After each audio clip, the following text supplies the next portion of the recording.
সুপ্রিয় শিক্ষার্থীবৃন্দরা, আশা করি তোমরা সকলে ভালো আছো। আজ সান্তার মহিলা কলেজের দ্বাদশ শ্রেণীর অনলাইন ক্লাসে তোমাদের স্বাগতম। আজ আমি উৎপাদন ব্যবস্থা বিপণনের দ্বিতীয় পত্রের অষ্টম অধ্যায় থেকে তোমাদের আমি পড়াবো। এর আগে আমি বিজ্ঞাপন সম্পর্কে তোমাদের পড়িয়েছি, আর আজকে এই পাঠ থেকে অষ্টম অধ্যায় থেকে তোমরা জানতে পারবে যা বিজ্ঞাপনের মাধ্যম সম্পর্কে তোমরা জানতে পারবে, বিজ্ঞাপন মাধ্যমের প্রকারভেদ সম্পর্কে জানতে পারবে এবং বিজ্ঞাপন মাধ্যম নির্বাচনে বিবেচ্য বিষয় সম্পর্কে জানতে পারবে। তো সুপ্রিয় শিক্ষার্থীবৃন্দরা, প্রথমে আমি আসি বিজ্ঞাপনের মাধ্যম কাকে বলে। বিজ্ঞাপন যে মাধ্যমে প্রচার করা হয় তাকে এক কথায় বিজ্ঞাপনের মাধ্যম বলা হয়। যে মাধ্যমের সাহায্যে বিজ্ঞাপন অভিষ্ট বাজারে পৌঁছানো হয় সেটা হলো বিজ্ঞাপন মাধ্যম, যেমন রেডিও, টেলিভিশন, সংবাদপত্র ইত্যাদি। বিজ্ঞাপন মাধ্যম বিজ্ঞাপন দাতার জন্য একটা গুরুত্বপূর্ণ একটা বিষয়। তো বিজ্ঞাপন মাধ্যম সম্পর্কে বিভিন্ন লেখক বিভিন্নভাবে সংজ্ঞায়িত করেছেন। এখানে ডোনাল্ড ডেভিস বলেছেন, যে প্রণালীর সাহায্যে বিজ্ঞাপনের বার্তা জনগণের নিকট পৌঁছানো হয় সেটা হলো বিজ্ঞাপনের মাধ্যম। বিজ্ঞাপনের মাধ্যম আমরা পর্যালোচনা করলে এর কয়েকটি বৈশিষ্ট্য পাই। বিজ্ঞাপনের মাধ্যমে মূলত উৎপাদনকারী ভোক্তার মধ্যে একটা সুদৃঢ় সম্পর্ক সৃষ্টি হয়। বিজ্ঞাপনের মাধ্যম দিতে হলে অর্থের প্রয়োজন হয়। বিজ্ঞাপনের মাধ্যমে পণ্য বা সেবা সম্পর্কে জনগণ জানতে পারে এবং ওই প্রতিষ্ঠানের বিক্রয় বৃদ্ধি পায়। তো সুপ্রিয় শিক্ষার্থীরা, আমরা বলতে পারি যে উপরে আলোচনার পরিপ্রেক্ষিতে আমরা বলতে পারি যে মাধ্যমের সাহায্যে পণ্য বা সেবা সংক্রান্ত তথ্য জনগণের নিকট উপস্থাপন করা হয় সেটা হলো বিজ্ঞাপনের মাধ্যম। এখন আমি আসবো বিজ্ঞাপন মাধ্যমের প্রকারভেদ। বিজ্ঞাপন একটা প্রতিষ্ঠান বিভিন্ন মাধ্যমে প্রচার করতে পারে। একটা মাধ্যমে তার জন্য উপযুক্ত হবে সেটা নাও হতে পারে, এ কারণে বিভিন্ন মাধ্যম ব্যবহার করা যেতে পারে। তো বিভিন্ন প্রকার বিজ্ঞাপনের মাধ্যম আসে, তার মধ্যে প্রথমে আসে এখন সংবাদপত্র। বিজ্ঞাপনের জনপ্রিয় মাধ্যমগুলোর মধ্যে একটা হচ্ছে সংবাদপত্র। সংবাদপত্রের মাধ্যমে আমরা ছোট বড় যে কোনো সময় যে কোনো দিনে আমরা বিজ্ঞাপন প্রদান করতে পারি এবং যে কোনো সময় আমরা বিজ্ঞাপনটা যে প্রদান করি সেটা পরিবর্তনও করতে পারি এবং সাইজ আকার যেমন পরিবর্তন করতে পারি। এর বড় অসুবিধা হলো এটা শিক্ষিত জনগণের নিকট যতটা বোধগম্য, অশিক্ষিত লোকের নিকট ততটাই বোধগম্য নয়। এরপরে আমি সাময়িক। মূলত সাময়িকীর মাধ্যমে বিশেষ বিশেষ ক্রেতাকে আকৃষ্ট করা হয়। সাময়িক সাপ্তাহিক হতে পারে, মাসিক হতে পারে, পাক্ষিক হতে পারে এবং 6 মাসিক হতে পারে। তো এই সাময়িকীর মধ্যে হতে পারে ক্রিয়া বিষয়ক, মহিলা বিষয়ক, কম্পিউটার বিষয়ক ইত্যাদি। এরপর আসে আমি রেডিও। বিজ্ঞাপন মাধ্যম প্রকারের মধ্যে অন্যতম একটা রেডিও। রেডিওর মাধ্যমে আমরা মূলত শুনতে পাই। এখানে গান, শব্দ বিভিন্ন মাধ্যমে জনগণকে অবহিত করা হয়। রেডিও মাধ্যমটি শিক্ষিত এবং অশিক্ষিত উভয় লোকের কাছে জনপ্রিয়। এরপরে আমি আসি টেলিভিশন।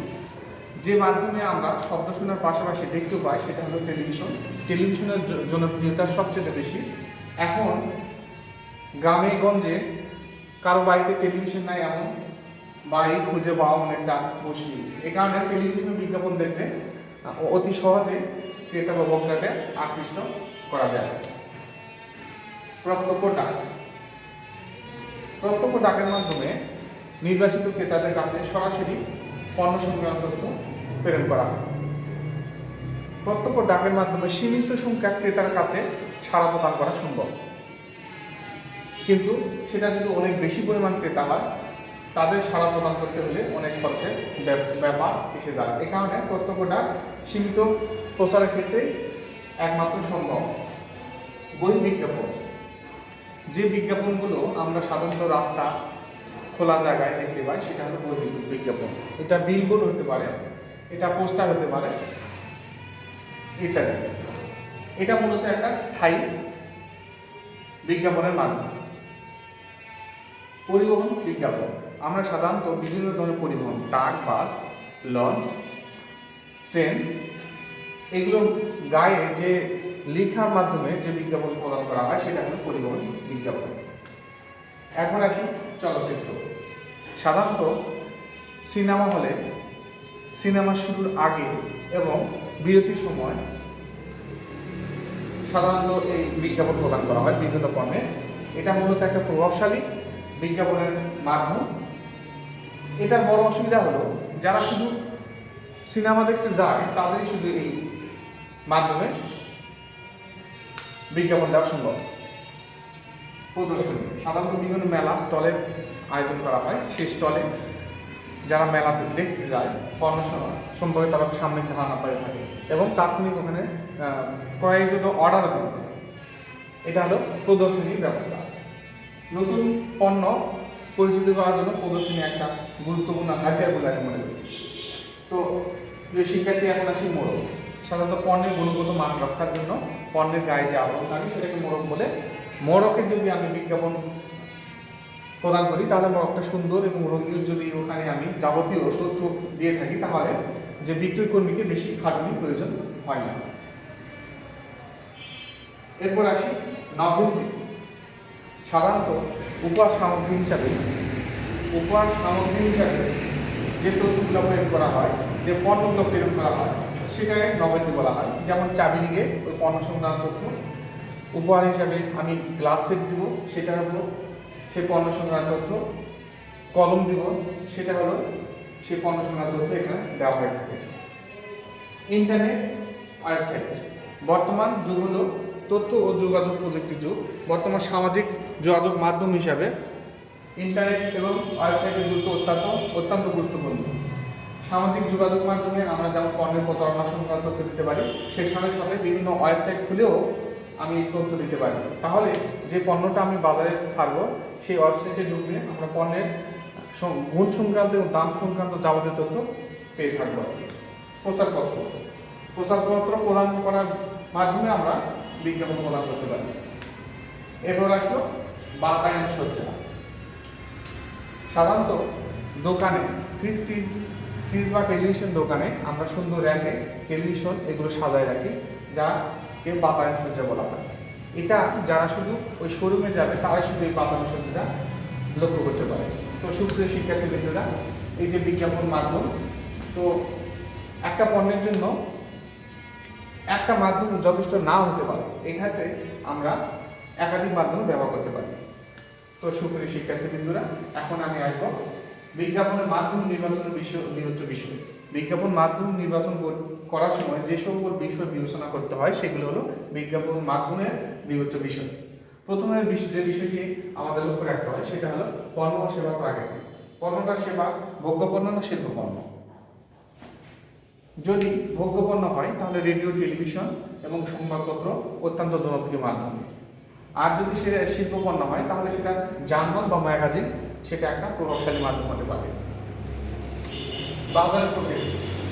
যে পণ্যের আমি বিজ্ঞাপন দেব সেই পণ্যের বাজার স্থানীয়, জাতীয় না আন্তর্জাতিক। যদি স্থানীয় হয় স্থানীয় পত্রিকা, স্থানীয় রেডিও ব্যবহার করতে পারি। যদি জাতীয় হয় জাতীয় পত্রিকা এবং জাতীয় পত্রিকার সাথে সাথে আমরা জাতীয় যে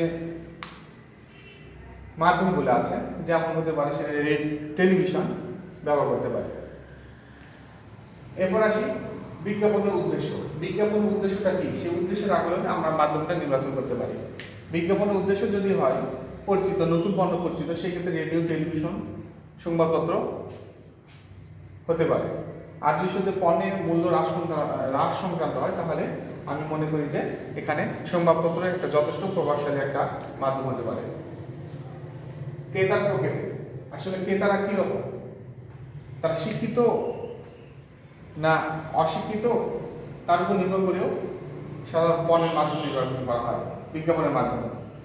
ক্রেতারা যদি শিক্ষিত হয় তাহলে এখানে বিভিন্ন জার্নাল বা সংবাদপত্র আমরা ব্যবহার করতে পারি। যদি অশিক্ষিত হয় তাহলে আমরা রেডিও ব্যবহার করতে পারি অথবা টেলিভিশন।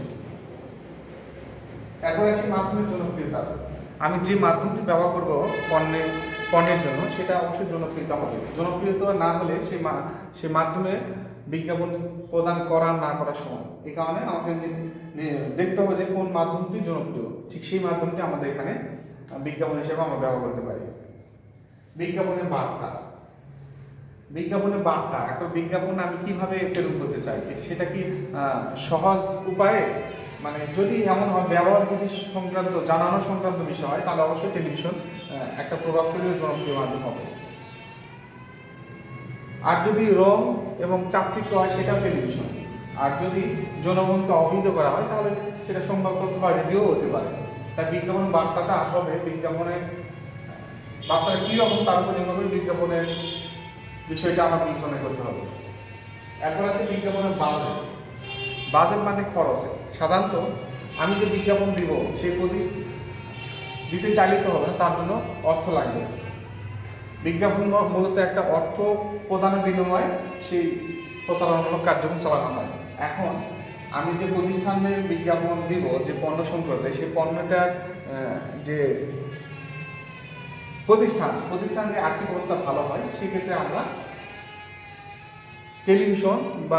টেলিভিশন ব্যবহার করতে পারি। আর যদি সেই প্রতিষ্ঠান ছোট হয় এবং বাজেট যদি কম হয়, তাহলে আমরা সংবাদপত্র, বিলবোর্ড অথবা রেডিও ব্যবহার করতে পারি। প্রতিযোগিতামূলক বিজ্ঞাপন। বাজারে জাতীয় বিভিন্ন ধরনের প্রতিষ্ঠান থাকে, কাজে যে প্রতিষ্ঠানে বিজ্ঞাপন দিব সেই প্রতিষ্ঠানের সমজাতীয় প্রতিষ্ঠানগুলো যে বিজ্ঞাপনগুলো প্রদান করে থাকে ঠিক সমমানের বা তার থেকে উন্নত বিজ্ঞাপন প্রদান করতে হবে।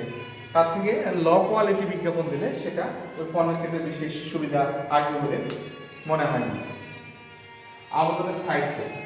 যদি বিজ্ঞাপনে আবেদনের স্থায়িত্ব চাই, তাহলে অবশ্যই সেটা বিলবোর্ড বেশি কার্যকর হবে, কারণ যে বিলবোর্ড একবার স্থাপন করলে অনেক দিন পর্যন্ত সেটা স্থায়িত্ব থাকবে। আর যদি কম আবেদন হয়, তাহলে সেটা হতে পারে রেডিও অথবা সংবাদপত্র। তুলনামূলক ব্যয়, যে মাধ্যমে ব্যয় উপর নির্ভর করে বিজ্ঞাপন মাধ্যম মূলত দেওয়া হয়ে থাকে। যেমন টেলিভিশনের যে ব্যয় হবে, রেডিওতে তার তুলনায় কম হবে। সেক্ষেত্রে ব্যয়ের উপর নির্ভর করে আমরা বিজ্ঞাপন মাধ্যমটা নির্বাচন করতে পারি। বন্টন প্রকৃতি স্থানীয় না জাতীয় না আন্তর্জাতিক। যদি স্থানীয় হয় তাহলে এক প্রকার বিজ্ঞাপন দেওয়া হবে, যদি জাতীয় হয় সেই ক্ষেত্রে এক প্রকার বিজ্ঞাপন, এবং যদি সেটা আন্তর্জাতিক হয় তাহলে এক ধরনের বিজ্ঞাপন দিতে হবে। কারণ যে বর্তমানে টেলিভিশন চ্যানেলগুলো আমরা দেখতে পাই যে আন্তর্জাতিক মানে, কাজে টেলিভিশন ব্যবহার করলে আমরা সেটা জাতীয় বন্টন, আন্তর্জাতিক বন্টন হিসাবে ব্যবহার করতে পারবো। বিজ্ঞাপনের মাধ্যমে বৈশিষ্ট্য। বিজ্ঞাপনের মাধ্যমে কিছু বৈশিষ্ট্য আছে, সেই মাধ্যমের বৈশিষ্ট্যের ভিত্তি করে এখন বিজ্ঞাপন দিতে পারবো। যেমন কিছু বিজ্ঞাপন আছে শিক্ষিত লোকের জন্য, কিছু বিজ্ঞাপন আছে অশিক্ষিত লোকের জন্য, আবার কিছু আছে প্রভাবশালী, কিছু আছে খরচ বেশি। তাই বিজ্ঞাপন মাধ্যমের বৈশিষ্ট্য এবং পণ্যের বৈশিষ্ট্যের আলোকে আমরা বিজ্ঞাপন মাধ্যমটা বিশ্লেষণ করে সেই মাধ্যমটা ব্যবহার করতে হবে। তো সুপ্রিয় শিক্ষার্থীরা, আশা করি তোমরা বিজ্ঞাপনের মাধ্যমে বিশেষ সম্পর্কে জানতে পেরেছ। তো আজ এই পর্যন্ত।